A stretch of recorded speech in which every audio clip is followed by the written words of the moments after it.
하나님의 사람이 엘리에게 와서 그에게 이르되 여호와의 말씀에 너희 조상의 집이 애굽에서 바로의 집에 속하였을 때에 내가 그들에게 나타나지 아니하였느냐? 이스라엘 모든 지파 중에서 내가 그를 택하여 내 제사장으로 삼아 그가 내 제단에 올라 분향하며 내 앞에서 에봇을 입게 하지 아니하였느냐? 이스라엘 자손이 드리는 모든 화제를 내가 내 조상의 집에 주지 아니하였느냐? 너희는 어찌하여 내가 내 처소에서 명령한 내 제물과 예물을 밟으며 내 아들들을 나보다 더 중히 여겨 내 백성 이스라엘이 드리는 가장 좋은 것으로 너희들을 살지게 하느냐? 그러므로 이스라엘의 하나님 나 여호와가 말하노라. 내가 전에 내 집과 내 조상의 집이 내 앞에 영원히 행하리라 하였으나 이제 나 여호와가 말하노니 결단코 그렇게 하지 아니하리라. 나를 존중히 여기는 자를 내가 존중히 여기고 나를 멸시하는 자를 내가 경멸하리라. 보라, 내가 내 팔과 내 조상의 집 팔을 끊어 내 집에 노인이 하나도 없게 하는 날이 이를지라. 이스라엘에게 모든 복을 내리는 중에 너는 내 처소의 환난을 볼 것이요 내 집에 영원토록 노인이 없을 것이며 내 제단에서 내가 끊어버리지 아니할 내 사람이 내 눈을 쇠잔하게 하고 내 마음을 슬프게 할 것이요 내 집에서 출산되는 모든 자가 젊어서 죽으리라. 내 두 아들 홈니와 비느하스가 한날에 죽으리니 그 둘이 당할 그 일이 내게 표징이 되리라. 내가 나를 위하여 충실한 제사장을 일으키리니 그 사람은 내 마음 내 뜻대로 행할 것이라. 내가 그를 위하여 견고한 집을 세우리니 그가 나의 기름 부음을 받은 자 앞에서 영구히 행하리라. 그리고 내 집에 남은 사람이 각기 와서 은 한 조각과 떡 한 덩이를 위하여 그에게 엎드려 이르되 청하노니 내게 제사장의 직분 하나를 맡겨 내게 떡 조각을 먹게 하소서 하리라 하셨다 하니라. 정말 가정에 충실했고 아내를 사랑했던 한 남편이 회사 일을 마치고 집으로 가는 중에 그날이 마침 아내의 생일이라서 케이크라도 하나 사가야지 그래서 생일 케이크를 사갖고 가다가 안타깝게도 교통사고를 당했어요. 다행히 목숨은 건졌는데 사고 후유증으로 한쪽 다리를 이전처럼 온전히 걷지 못하고 절뚝절뚝 걷게 되는 그런 상태가 됐습니다. 그 일로 인해서 회사를 또 그만두게 됐고요. 일을 찾지를 못하고 그리고 돌아다닐 때는 늘 절뚝절뚝거리고 돌아다니고 이런 모습을 보던 아내는 다리를 절뚝거리고 다니면서 돈도 제대로 못 벌어온다고 남편을 미워하기 시작했습니다. 그리고 그 미운 마음에 남편을 부를 때 뭐라고 불렀냐면 절뚝이라고 부른 거예요. 남편은 그렇게 불렀단 말이에요. 그런데 시간이 지나서 어느 때부턴가 동네 사람들이 그 아내를 부를 때 뭐라고 부르냐면 절뚝이 부인이라고 부른 거예요. 그 소리를 듣고 너무 창피해서 도저히 그 동네에는 살 수가 없어서 다 정리하고 다른 도시로 이사를 갔습니다. 아내는 지금까지 가정에 충실했고 또 정말 자기를 사랑했던 남편을 향해서 절뚝이라고 부른 것이 얼마나 잘못됐는가, 내가 왜 그렇게 멸시했을까 그 마음속에서 깨닫고, 그리고 다시 이사간 곳에서는 남편이 나름대로 정말 지식도 많고 지혜롭고 여러 가지 일들을 척척박사로 잘해놔서 박사님이라고 불렀어요. 그런데 시간이 나서 어느 때부턴가 동네 사람들이 그 아내를 부를 때 뭐라고 부르냐면 아무개 박사님 부인이라고 부르고, 존중하면 존중받고요, 멸시하면 멸시받습니다. 오늘 본문 사무엘상 2장의 배경은 사람들이 각각 자기 마음대로 자기 소견에 오른 대로 행하던 사사시대입니다. 좀 더 구체적으로 말하면 사사시대로부터 왕정시대로 넘어가는 그런 시기였기 때문에 신앙적으로도 그렇고 정치적으로도 아주 혼란스럽고 타락한 그런 혼탁한 시대였습니다. 사무엘상 2장 24절로 25절 바로 앞에 보면 범죄하다라는 단어가 3번이 나오는데 24절에 범죄하다라는 단어는 엘리의 두 아들 홈니와 비느하스가 했던 그런 추문들, 악한 일들이 온 이스라엘 사람들에게 영향을 미치게 됐다라는 얘기를 하려고 하는 거고요. 25절에 나오는 두 번의 범죄하면이라는 말은 하나님의 뜻에 대항해서 빗나간 행동을 한 것에 대해서 얘기를 하려고 하는 겁니다. 근데 뜬금없이 26절에서 사무엘이 하나님 안에서 잘 자라고 있다라고 얘기를 합니다. 사무엘이 점점 자라면서 하나님과 사람들에게 은총, 사랑과 은혜를 받고 자라고 있더라라고 얘기를 하는 거예요. 물론 사무엘은 늘 하나님을 삶의 앞자리에 두고 살았고요. 하나님과 동행하는 삶을 살았기 때문에 하나님에게 은혜를 입는 것은 어찌 보면 당연한 일인 것 같이 그렇게 느껴지기도 합니다. 모두가 자기의 옳은 대로, 자기 마음대로, 자기 생각한 대로 그렇게 살던 시대임에도 불구하고 하나님의 뜻을 생각하며 하나님의 뜻대로 하나님의 마음을 헤아리며 살았던 사무엘을 보고 당연히 하나님이 기뻐하셨을 거라고 저는 생각합니다. 어떻게 보면 그 암울하고 혼탁했던 시대의 분위기 속에서 하나님이 허락하신 한 줄기 빛, 소망과 같은 존재가 누구냐? 바로 이 사무엘이 아닐까 생각합니다. 27절부터는 엘리 가문에 대한 하나님의 회상과 심판이 나타나기 시작하는데 27, 28절에서 하나님은 다른 누구보다도 엘리의 가문을 사랑했고 그들을 택하셨고 제사장으로 세우셨으며 모든 필요한 재물들을 다 주셨다라고 얘기를 합니다. 자, 우리 27절, 28절을 한번 읽어볼까요? 시작. 하나님의 사람이 엘리에게 와서 그에게 이르되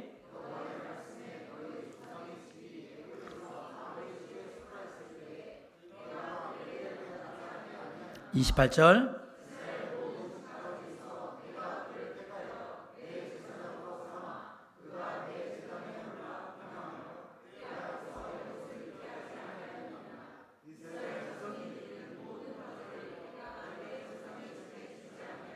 네, 그렇게 했습니다. 그런데 29절에 보니까 엘리의 두 아들 홈리와 비나하스는 하나님의 이런 놀라운 은혜를 그냥 대수롭지 않게 별것도 아닌 것처럼 그렇게 여기고 있는 것을 보게 됩니다. 자, 29절 한번 읽어볼까요? 시작. 너희는 어찌하여 내가 네 초소에서 명령한 내 재물과 예물을 밟으며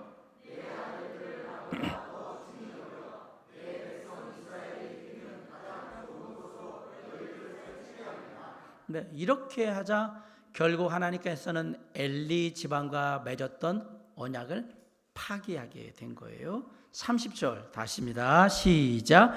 그러므로 이스라엘의 하나님 나 여호와가 말하노라.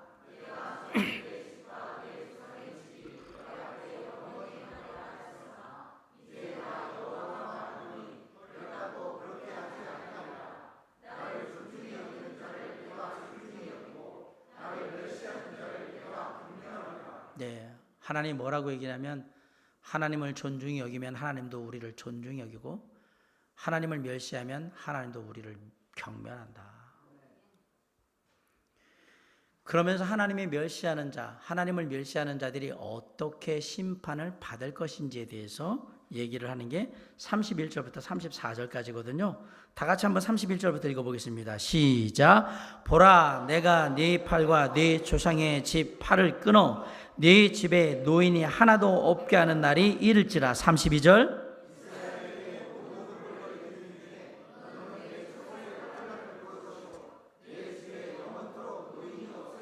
33절.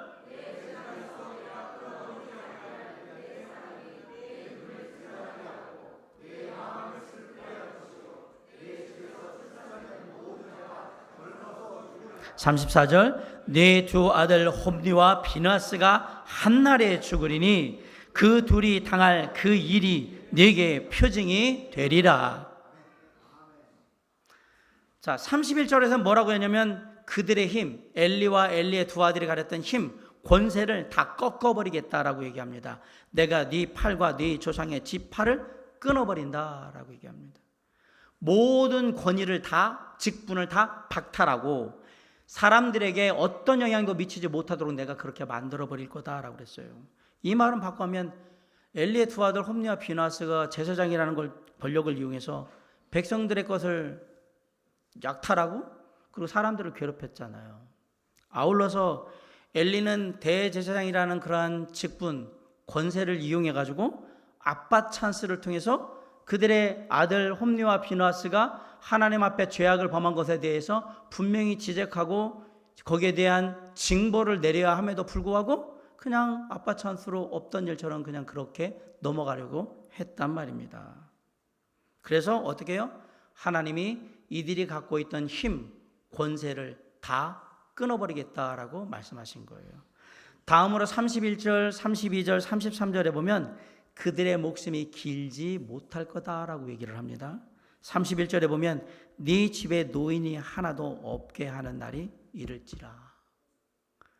나이가 들어야 노인이 되는 건데 노인 되는 사람이 하나도 없대요. 다 젊어 죽는다는 얘기잖아요. 32절 네 집에 영원토록 노인이 없을 것이며 33절에 네 집에서 출산되는 모든 자가 젊어서 죽으리라. 엘리의 집안이 아주 싹 없어지는 멸절을 당하지는 않겠지만 엘리의 후손들 중에 오래 사는 사람은 없다. 하나님의 심판의 예언은 계속됩니다. 32절에 보면 이스라엘에게 모든 복을 내리는 중에 너는 내 처소의 환난을 볼 것이오 라고 했어요. 쉽게 말하면 다른 이스라엘 백성들은 하나님의 축복을 받는 일들이 많이 벌어지게 될 텐데 너는 그런 일에서 제외된단 말이에요. 너는 고통받게 되는데 어떤 고통을 받게 되느냐? 내 처소의 환난을 볼 거라고 했어요. 자, 제사장이 지금 있는 데는 실로입니다. 실로에는 뭐가 있냐면 언약궤가 있습니다. 근데 그 언약궤를 블레셋 사람들이 와서 빼앗아 갑니다. 이스라엘 백성들에게 가장 중요한 게 뭐냐면 언약궤예요. 언약궤를 누가 맡아서 지키고 있냐면 제사장들이 맡아서 지키고 있는데 제사장들이 이 언약궤를 빼앗긴다? 이것은 절대 있어서는 안 되는 일이고 목숨을 걸고라도 지켜야 되는 일인 거예요. 이걸 당했다? 이건 제사장들에게는 가장 수치스럽고 모욕적인 일을 당한 거예요. 제사장이 뭐를 해요? 언약궤를 놓고 하나님 앞에 제사를 드려야 되는데 없어. 언약궤가 없는 거예요. 그럼 제사장이 필요합니까? 안 필요합니까? 이 당시로 하면 필요하지 않아요. 그러니까 자기들한테는 정말 중요한 거예요. 이스라엘 백성들에게 중요한 만큼. 우리가 집안에 가끔 안 좋은 일이, 큰 일이 벌어지고 나면 주변에 있는 어른들이 그런 얘기를 하죠. 이렇게 하면서 아이고 내가 오래 살아서 기어이 이 꼴을 보내. 빨리 죽었어야 되는데 이런 말 하죠. 지금 그 얘기예요. 33절에 보면 사무엘은 승승장구하고 있었는데 자신의 집안은 계속해서 쇠락해지고 문제가 생기기 시작하는 일이 벌어지겠다. 그렇게 얘기하는 거예요. 그러면서 결국은 비참한 일을 당하게 될 것이다 라고 예언합니다. 생각해 보세요. 엘리에게는 2명의 아들과 1명의 키운 자식이 있죠. 2 아들 홈리와 비느하스는 점점 더 사람들에게 욕먹고 그리고 망해가고 비참한 모습으로 가게 되는데 엉망진창이죠. 대신 키운 자식 사무엘은 사람들 앞에서 계속 사랑받고 존중받고 높여지고 이 땅의 말로 하면 계속 우리 애들은 사업 망하고 회사 다 잘리고 맨날 백수로 있겠는데 얘는 남의 자식은 계속해서 승진하고 돈 잘 벌고 사회적으로 지위 높아지고 그걸 바라보는 아버지의 마음은 어떤 마음일까요? 부모의 마음. 지금 그 일이 벌어지게 될 거라고 얘기한 겁니다. 어떤 사람한테? 하나님을 멸시하는 자에게. 34절에서는 엘리의 2 아들 홈리와 비느하스가 같은 날 죽임을 당하게 될 거라고 얘기를 합니다. 자식이 부모보다 먼저 가게 되는 것이 우리가 보통 가장 큰 자식이 하는 불효라고 얘기해요. 그렇죠. 부모 중에 누가 자식보다 먼저 오래 살길 원하는 부모가 어디 있겠어요. 말이 안 되는 거지 그거는. 그런데 자식이 먼저 죽어요. 아버지보다. 그리고 하나라도 남는 게 아니라 2 자식이 한 날 다 죽어서 아무 소망이 없어지는 거예요. 그 고통이 어떨까? 이루 말할 수 없는 고통을 당하는 겁니다. 누가? 하나님을 멸시하는 자에게. 이 말씀은 4장에서 그대로 현실이 됩니다. 4장 10절로 11절에 보면 블레셋 사람들이 쳤더니 이스라엘이 패하여 각기 장막으로 도망하였고 살육이 심히 커서 이스라엘 보병에 엎드러진 자가 3만 명이었으며 하나님의 궤는 빼앗겼고 엘리의 2 아들 홈리와 비나스는 죽임을 당하였더라. 이거로 끝나냐? 아니에요. 36절에서는 그들이 가진 재물을 모두 다 허비하게 돼서 매우 가난한 상태가 돼요. 그래서 먹고 살기 위해서 제사장직을 구걸하는 그러한 상태가 될 거라고 얘기합니다. 36절 다 같이 있습니다. 시작. 그리고 내 집에 남은 사람이 각기 와서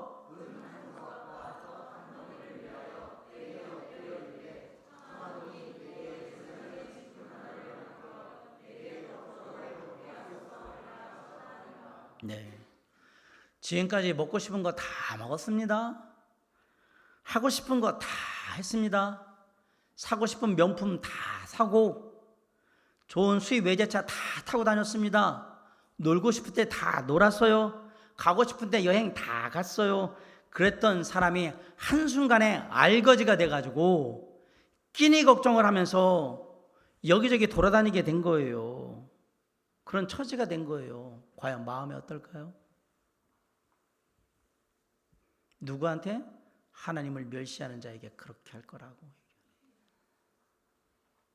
사실 엘리와 두 아들이 만약에 소고기를 먹었다면 제 생각에는 한우 특 A 플러스 먹었을 거예요. 나는 이런 거 아니면 안 먹는다고 얘기하면서 웬만한 고기들은 던져버리지 않았을까. 그런데요, 엘리의 후손들은 떡 한 덩어리를 보고도 크게 기뻐할 거다. 빵 하나 보고도 크게 기뻐한다. 이게 무슨 얘기예요? 먹을 것만 있는 것만으로도 감사하는 삶이 될 거다는 얘기. 좋은 얘기가 아니에요, 이게. 하찮게 여겼는데 이제는 먹고 사는 것조차가 생존이 위협이 되는 거예요. 엘리의 두 아들들은 아시지만 엘리와 두 아들들은 하나님께 드려진 재물을 중간에 빼돌려가지고 그 고기 다시 팔고 막 이렇게 해서 나름 재산도 많이 축적을 했을 거로 보입니다. 그런데 엘리의 후손들은요, 단돈 몇천 원에 손을 부들부들 떨면서 걱정해야 되는 그러한 처지가 될 거라고 얘기한 겁니다. 누구에게? 하나님을 멸시하는 자에게 그렇게 되리라. 하나님의 정의는 오늘도 어김없이 그대로 다 이루어지고 있는 겁니다. 근데 이런 상황 속에서 놀랍게도 하나님께서 구원에 대한 약속을 주세요. 그게 35절이에요. 한번 읽겠습니다. 시작. 내가 나를 위하여 충실한 제사장을 일으키리니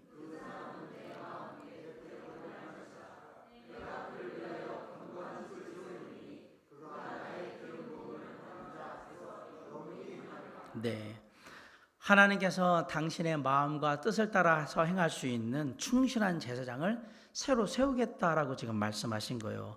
이 말을 바꿔 얘기하면 엘리와 두 아들 홈리와 비나스는 하나님의 마음을 따라서 하나님의 뜻을 따라서 충실하게 일했던 제사장이 아니다, 이 얘기를 한 거죠. 그래서 이제 바꾸려고 해. 엘리는 두 아들을 너무 지나치게 감쌌습니다. 두 아들의 죄악에 대해서 마땅히 선포해야 될 하나님의 심판을 선포하지 않았습니다. 그래서 하나님이 엘리를 책망한 거고요. 동시에 엘리를 대신할 제사장을 다시 세우려 하신 거예요. 여기서 우리가 생각하는 건 하나님의 일을 하는 사람이 아무리 악하다고 할지라도 하나님의 일은 하나님의 일대로 계속 이루어져 간다라는 사실이에요. 어떤 사람이 하나님의 일을 하다가 하나님의 뜻을 저버리고 다른 일을 하거나 아니면 그 일을 그만뒀다. 하나님의 일을 그만뒀다. 그럼 하나님의 일이 없어지느냐? 아니요. 하나님은 또 다른 충실한 하나님의 사람을 세워서 그 일을 하게 할 것입니다. 나 아니면 안 된다는 생각은 하지 마세요. 보세요.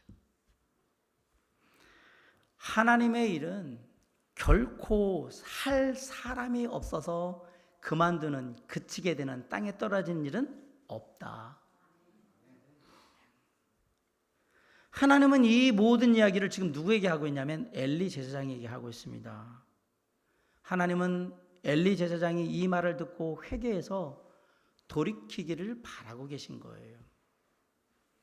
놀랍게도 하나님은 엘리의 두 아들 홈리와 비느하스에게 이 이야기를 하지 않았어요. 이렇게 심판이 이루어질 거란 얘기를. 왜냐? 이미 하나님은 엘리의 두 아들 홈리와 비느하스를 어떻게 하기로? 죽이기로 작정하셨기 때문에 얘기할 필요가 없었던 거예요. 하지만 마지막으로 아버지 엘리에게는 대제사장으로서 네가 어떻게 부름받았는지 그리고 네가 해야 될 일은 무엇인지에 대한 책임감을 일깨워주기를 원하셨던 거예요. 그래서 다시 얘기를 하는 거예요. 너의 조상들을 내가 어떻게 선택했으며 어떤 일을 맡겼으며 그 일이 너에게 어떻게 이루어지고 있는지 네가 알지 않느냐. 다 그 옛 일들을 기억하라 라고 얘기하는 거예요. 그러면서 엘리의 손조인 아론이 애굽에서 종살이 했을 때 하나님께서 아론에게 나타나셨고 아론을 들어 사용하셨다라는 얘기를 하고 있는 겁니다. 그건 바로 하나님께서 아론의 가문에게 은혜를 베푸셨다라는 얘기거든요. 27절 한번 읽어보겠습니다. 시작. 하나님의 사람이 엘리에게 와서 그에게 이르되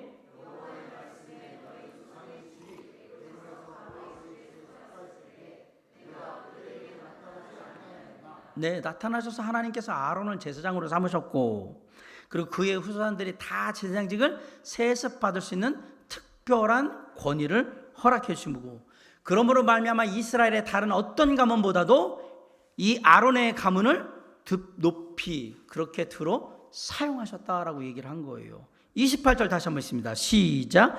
이스라엘의 모든 지파 중에서 내가 그를 택하여 내 제사장으로 삼아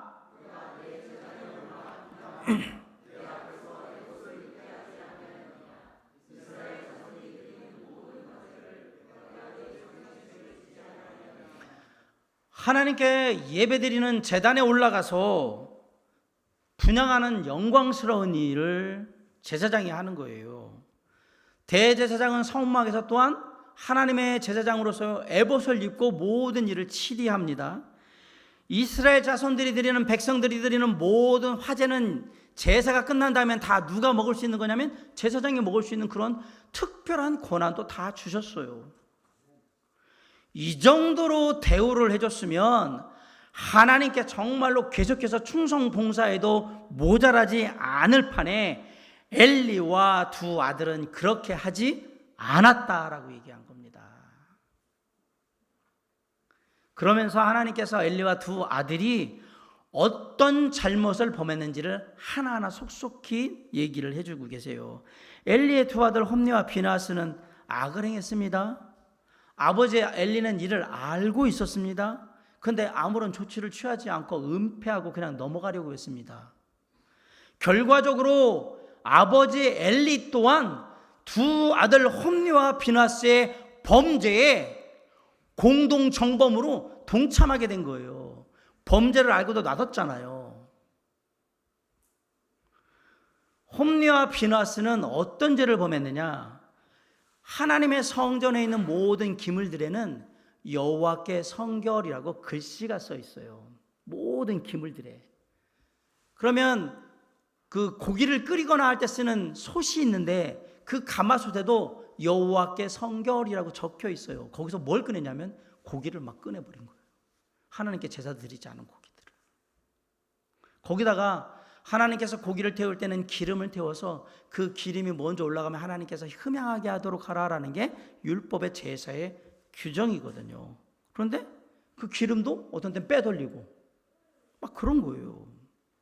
그러면서 하나님께 드리는 예배를 별것 아닌 것처럼 하나님께 드리는 예물을 아주 별것 아닌 하찮은 것으로 만드는 죄악을 범한 겁니다.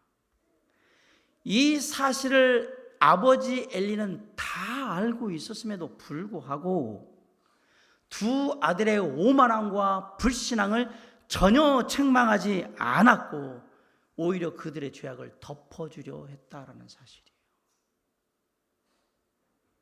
그래서 하나님이 엘리 제사장에게 뭐라고 얘기해요? 네 아들들을 하나님이 나보다 더 중히 여기는구나 라고 얘기한 거예요. 야, 네 아들들의 죄악을 율법에 따라서 네가 처벌을 하게 되면 목숨을 부지하기가 어렵다라는 거, 그것 때문에 네가 걱정하는 거지? 그거 하느냐고 그 두 아들이 나를 향한 제사 예배를 어떻게 진짜 엉망으로 했는지, 어떤 마음으로 했는지, 얼마나 나를 모욕하고 하찮게 여겼는지 그것에 대해서는 네가 신경도 쓰지를 않고 아무 생각을 안 하는 거잖아. 너 네 자식 걱정 안 하냐고. 하나님인 내가 얼마나 모욕과 수치를 당했는지는 생각도 안 하고 있잖아 라고 지금 얘기하신 거예요. 아무리 아버지가 대제사장이어서 홈리와 비느하스를 봐준다고 할지라도 최소한 엘리가 제사장으로서 뭘 해야 되냐면 홈리와 비느하스가 더 이상 제사장 일을 못하도록 파면시켜야 되는 거예요. 앞으로 절대 일은 넌 못한다라고 만들어 놔야죠.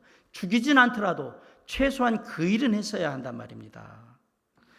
하지만 엘리는 하나님의 영광보다는 자녀들이 사람들에게 어떤 얘기를 듣는가가 더 중요했고, 하나님을 영화롭게 하기보다는 우리 두 자식이 행복해하고 좋아하는 일이 더 소중했던 거예요.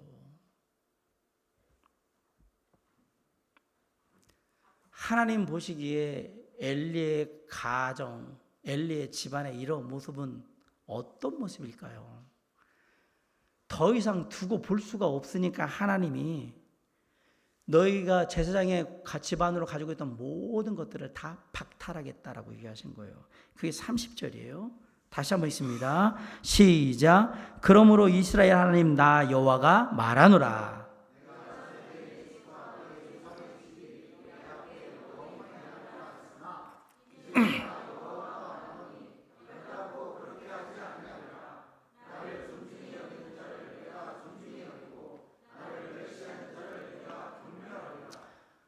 너희가 나를 버렸으니까 이제 나도 너희를 버릴 거야.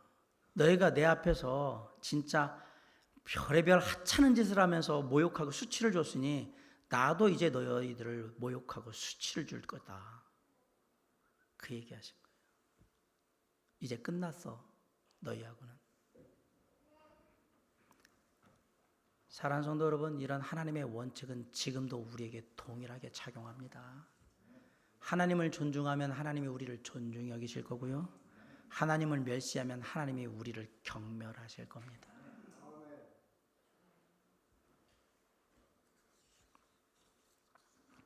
사무엘상 2장 7절에 보면 여호와는 가난하게도 하시고 부하게도 하시며 낮추게도 하시고 높이기도 하시는도다. 하나님은 뭐든지 하실 수 있는 분이에요. 하나님으로부터 존중과 멸시가 다 나올 수 있어요. 하나님을 경외하며 하나님을 바라보고 온전히 하나님을 의지하고 나아가는, 하나님을 존중하는 자에게는 하나님께서 그들의 삶을 존중하셔서 은혜와 축복과 사랑으로 인도해 주실 겁니다. 그러나 하나님을 믿음의 대상으로 생각하지 않고 하찮게 여기며 하나님께 나와 예배하는 것이나 하나님께 기도하는 것이나 하나님의 말씀을 읽는 이런 것에 대해서 별것 아닌 것 같이 그렇게 가볍게 여기는, 멸시하는 자에게는 하나님께서 그들의 인생을 경멸하겠다고 하셨어요. 바꿔 얘기하면 그곳엔 남은 것은 저주와 심판밖에 없다 이 얘기입니다.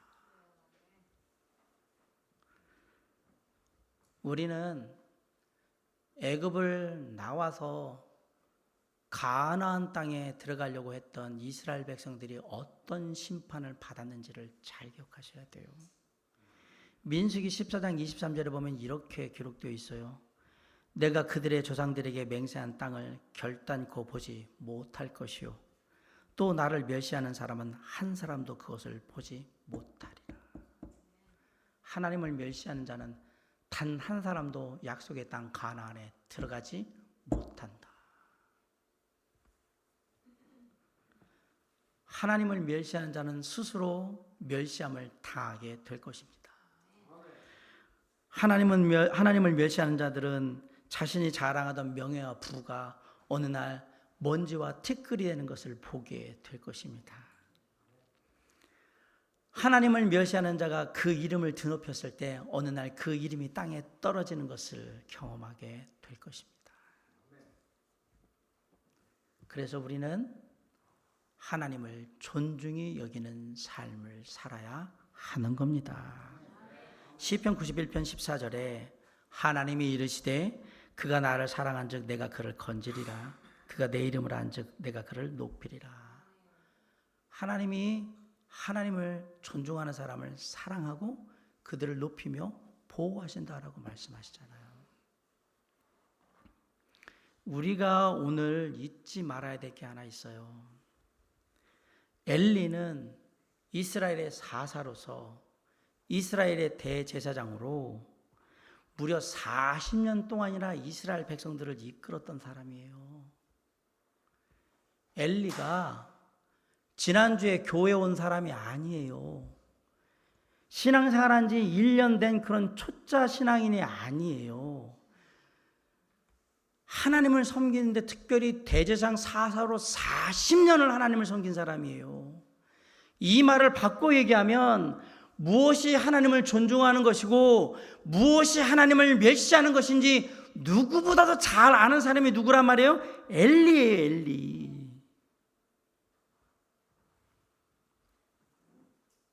하나님은 그런 엘리에게 이렇게 얘기하는 거예요. 너 알잖아. 너 뭐가 나를 존중하는 거고 어떻게 하면 나를 멸시하는 건지, 존중하면 내가 어떻게 하고 멸시하면 내가 어떻게 하는지 너 잘 알잖아. 근데 너 왜 그러는데? 네 자식들은 왜 그러는데? 라고 묻는 거란 말이에요. 지금 그 묻는 거는 책망하는 것도 있지만 바꿔 얘기하면 이제는 돌이켜야 되지 않니? 라고 기회를 주신 거예요. 이제는 돌이켜야 돼. 안 그러면 큰일 나. 라고 말씀하신 거란 말이에요. 그렇게 하나님께서 나름 생각하셔서 얘기했는데 그래봤자 엘리의 삶에 변화된 것은 하나도 없었습니다.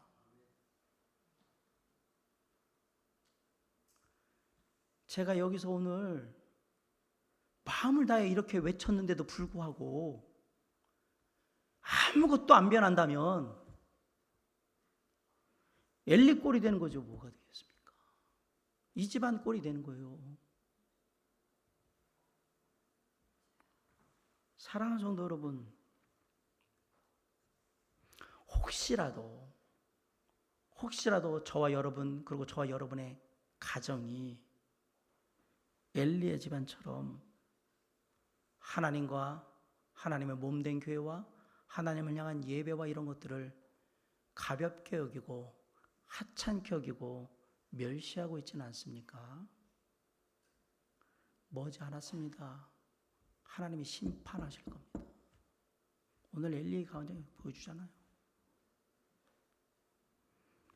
하나님보다 자식을 더 소중히 여기고 예배보다 물질에 더 관심이 많고 하나님께 드려야 될 가장 좋은 것으로 하나님께 드리지는 않고 자기를 위해서 쓰고 자기를 살찌게 하면 결국 엘리가 당한 그 심판이 내 것이 되는 겁니다. 그런 사람들에게 오늘 하나님께서 말씀하시는 거예요.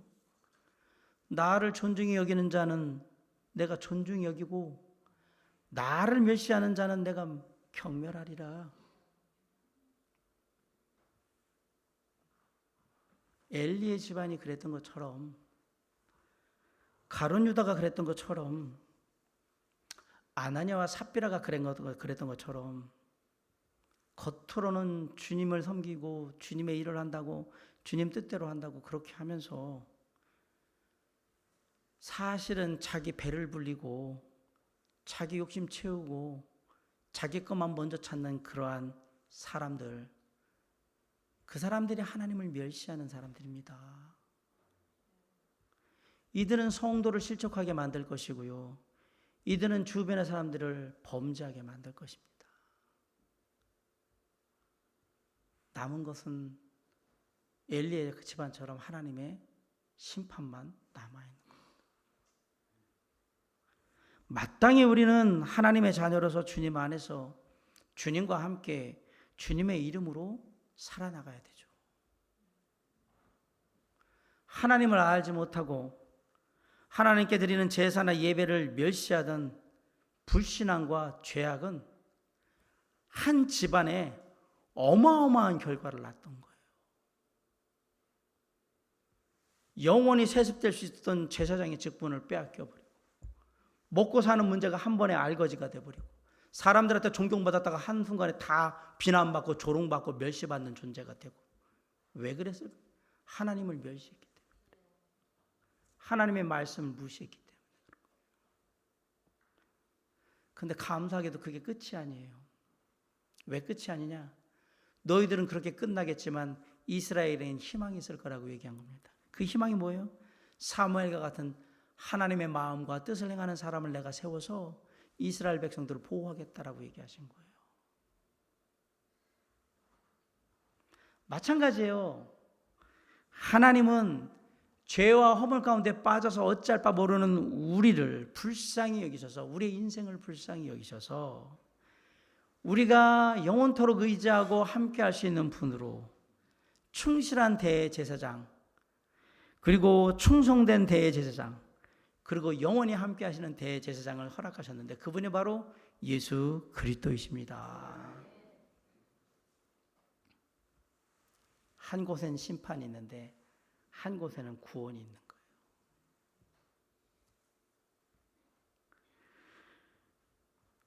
우리는 세상 끝날까지 늘 함께 하시는 임마누엘의 하나님 예수 그리스도와 함께 해야 합니다. 자기 백성을 죄에서 구원하실 그 그리스도 예수를 늘 의지하셔야 합니다. 주님이 징계를 받음으로 우리가 평화를 누리게 되었고 주님이 채찍을 맞음으로 우리가 나음을 입게 되었습니다. 주님이 십자가에 달려 죽으심으로 우리의 죄가 용서함을 받게 되었고요. 주님이 죽음에서 부활하심으로 말미암아서 우리가 세상을 이기게 된 것입니다. 그 주님이 우리의 참된 소망이요, 구원이요, 오직 의지할 한 분이시다. 그 주님이 우리에게 얘기하시는 거예요. 나를 존중히 여기는 자를 내가 존중히 여기고 나를 멸시하는 자를 내가 경멸하리라. 사랑하는 성도 여러분, 이제 우리는 분명히 선택을 해야 합니다. 우리의 참 소망이요 구원 되시는 하나님 예수 그리스도를 존중하며 살든지 아니면 하나님 예수 그리스도를 멸시하면서 그냥 그렇게 살든지 둘 중에 하나를 선택해요. 둘 다 할 수는 없을까요? 말이 안 되는 얘기고요. 가운데는 없나요? 신앙의 회색지대는 없습니다. 제가 오늘 말씀을 마치며 다시 한번 간곡하게 말씀을 드립니다. 사랑하는 우리 성도님들 가정 중에 단 한 가정도 엘리의 집안과 같은 일이 벌어지지 않기를 정말 주님의 이름으로 간곡하게 축원합니다.